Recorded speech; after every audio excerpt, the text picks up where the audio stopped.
반갑습니다. 잘 지내고 계신가요? 요즘 날씨가 조금 많이 추워졌죠. 우리 친구들 감기 걸리지 않도록 몸 건강하게 잘 해서 건강하고 또 행복한 시간들을 보냈으면 좋겠어요. 근데 여러분들한테 할 말이 있었는데 잠깐만요. 이거 여러분들한테 꼭 전해야 되는 말인데 이거 들으면 여러분들이 좋아할 텐데 분명 이 기뻐할 소식인데 기억났어요. 그게 뭐냐면 하나님께서 여러분들을 사랑하신다는 거예요. 하나님은 우리 사랑하는 친구들을 많이 사랑하세요. 하나님께서 여러분들을 얼마나 사랑하시냐면 사실 우리는 죄인으로 태어나서 하나님과 영원히 함께 할 수 없는 존재였어요. 그러나 하나님은 우리를 너무나 사랑하셔서 또 우리와 영원히 함께하고 싶으셔서 하나뿐인 아들 예수님을 우리에게 보내주셨어요.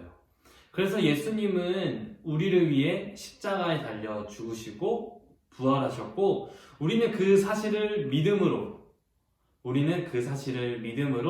하나님의 자녀가 되어서 하나님과 영원히 함께 할 수 있는 존재가 된 거예요. 우리 사랑하는 친구 여러분, 영원히 죽을 수밖에 없는 우리 존재여서 하나님과 영원히 함께 할 수 없는 우리들의 존재에서 하나님과 영원히 함께 할 수 있는 존재가 되었다는 것. 우리가 하나님의 자녀가 되었다는 것은 우리에게 기쁜 소식일까요? 아니면 슬픈 소식일까요? 당연히 기쁜 소식이에요. 우리는 이 기쁜 소식을 다른 말로 또 다른 단어로도 표현할 수 있어요. 그것이 뭐냐면 바로 복음. 이 기쁜 소식을 우리는 복음이라고 그래요. 사랑하는 우리 친구들, 복음을 듣고 복음을 믿는 우리들은 그렇다면 어떻게 살아가야 될까요? 복음을 우리의 마음으로 받아들이고 복음을 간직하며 살고 있는 우리들은 과연 어떻게 살아가야 될까요? 그 답은 말씀에 있어요. 우리 디모데후서 4장 2절 말씀 우리 같이 한번 읽도록 하겠습니다. 자, 준비됐나요? 여러분 성경책들 다 준비하셨죠? 자, 우리 그럼 같이 한번 읽겠습니다. 시작! 너는 말씀을 전파하라. 때를 얻든지 못 얻든지 항상 힘쓰라. 범사의 오래 참음과 가르침으로 정책하며 경계하며 권하라. 아멘. 하나님은 이 말씀을 통해서 저와 여러분들에게 이렇게 말씀하세요.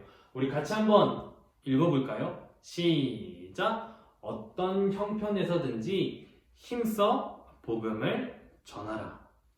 우리 여러분들도 같이 한번 한 목소리로 읽어볼까요? 시작! 어떤 형편에서든지 힘써 복음을 전하라.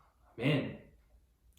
여러분은 복음을 어떻게 듣게 되었나요? 우리는 부모님이 예전부터 예수님을 믿어서 가족을 통해서 들을 수도 있고 아니면 친구의 전도를 통해서 복음을 들었을 수도 있고 아니면 교회 안에서 전도사님이나 목사님이나 아니면 우리 사랑하는 멘토님들을 통해서 복음을 들었을 수도 있어요. 우리는 그 복음을 들음으로써 그 복음을 믿고 하나님의 자녀가 된 거예요.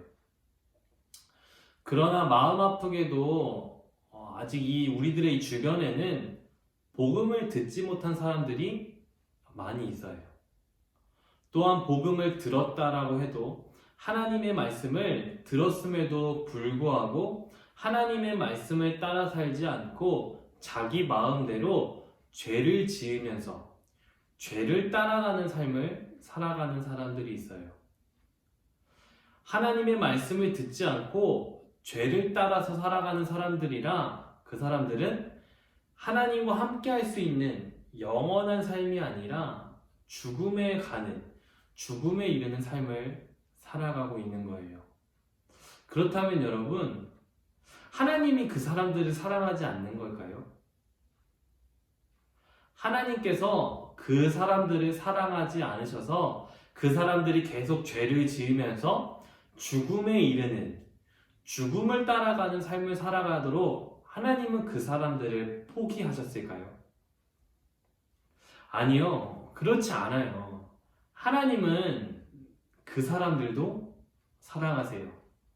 하나님이 여러분들을 사랑한 것처럼 하나님은 그 사람들도 사랑하세요. 하나님은 그 사람들이 죄의 길을 따라가는 게 아니라, 계속해서 죄를 지으면서 살아가는 게 아니라 하나님의 말씀을 따르며 또한 복음을 믿으며 하나님과 함께 살아갈 것을 원하세요. 그런데 하나님은 그걸 원하시는데 누굴 통해서 그 사람들을 이끄시기를 원하시느냐? 바로 여러분이에요. 하나님은 여러분들을 통해서 복음을 듣지 못했던 사람들, 또한 복음을 들었음에도 계속해서 죄를 따라가는 사람들을 여러분이 하나님께로 인도하시기를, 또 이끄시기를 원하고 계시는 거예요. 그래서 하나님은 저와 여러분들에게 이렇게 부탁하는 게 아니라 이렇게 명령하고 계세요. 우리 같이 한번 읽어볼까요? 시작! 언제 어디서나 항상 하나님의 말씀을 전하십시오. 우리 다시 한 번 더 읽어볼까요? 시작! 언제 어디서나 항상 하나님의 말씀을 전하십시오. 하나님의 말씀을 전한다는 것, 복음을 전한다는 것은 예수님을 모르는 사람들에게 예수님을 전하는 것을 이야기해요. 그러나 사실 예수님을 전한다는 것은 그렇게 쉬운 게 아니에요. 예수님을 모르는 사람들에게 가서 예수님을 전한다는 것은 결코 쉬운 일이 아니에요. 왜냐하면 우리에게는 예수님이 기쁜 소식, 예수님이 우리의 죄를 대신하셔서 십자가에 달려가시고 부활하신 이 기쁜 소식이 예수님을 믿지 않는 사람들에게는 이상한 소식으로 들리기 때문이에요. 우리에게는 기쁜 소식이지만 그 사람들에게는 이상한 소식이기 때문에 예수님을 그 사람들에게 전하는 것은 결코 쉬운 일이 아니에요. 그렇기 때문에 우리가 복음을 전하는 것, 우리가 그 사람들에게 예수님을 전할 때 필요한 것은 무엇일까요? 그것은 바로 용기. 우리는 복음을 전할 때 용기가 필요해요. 그 사람들에게 당당하게 예수님을 전할 수 있는 것. 그 사람들이 예수님을 이상한 사람처럼 볼 수 있겠지만 그럼에도 그 사람들에게 예수님을 전할 수 있는 용기. 우리들의 마음이 움츠려 있어도 그 사람들에게 복음을 전할 수 있는 용기. 그 용기가 우리에겐 필요해요. 그 용기를 얻을 수 있는 방법은 뭐냐면 하나님이 하나님이 여러분과 함께 하신다는 사실을 아는 거예요.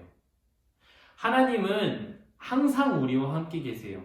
지금도 함께 계시고 앞으로도 함께 계시고 또 예전부터 하나님은 우리와 함께 계셨어요. 그렇기 때문에 우리가 복음을 전할 때에도 하나님은 우리와 항상 함께 계세요. 우리가 복음을 전할 때 하나님은 우리에게 분명히 용기를 주실 거예요. 하나님께서 주시는 용기로 복음을 전하는 우리 사랑하는 친구들이 됐으면 좋겠어요. 예수님을 믿지 않는 사람들에게 또 예수님을 모르는 사람들에게 다가가서 또한 용기 내서 복음을 전한다면 그 사람들은 예수님께로 나아갈 거예요. 또한 우리가 복음을 전함으로써 예수님을 전함으로써 이 세상에 예수님을 믿는 사람들이 많아진다면 이 세상은 아름답고 또 행복한 세상이 될 수 있을 거예요.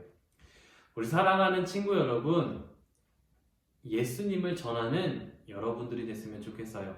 어떤 형편에서든지 또 어떠한 상황 속에서든지 또한 어떠한 모습 속에서든지 예수님을, 복음을 전하는 여러분들이 됐으면 좋겠어요. 그래서 이 시간 함께 약속할 것이 하나가 있는데 그것은 여러분들의 친구들에게 또 혹은 가족에게 또 여러분들이 만나는 사람들에게 예수님 복음을 전한다는 거예요. 하나님께서 여러분들을 사랑한다는 거.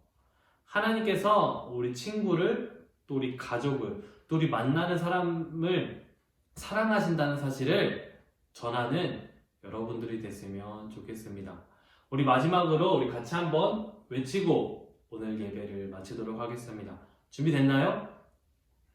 시작! 어떤 형편에서든지 힘써 복음을 전하라. 우리 마지막으로 한 번 더 외치고 마치겠습니다. 자, 준비!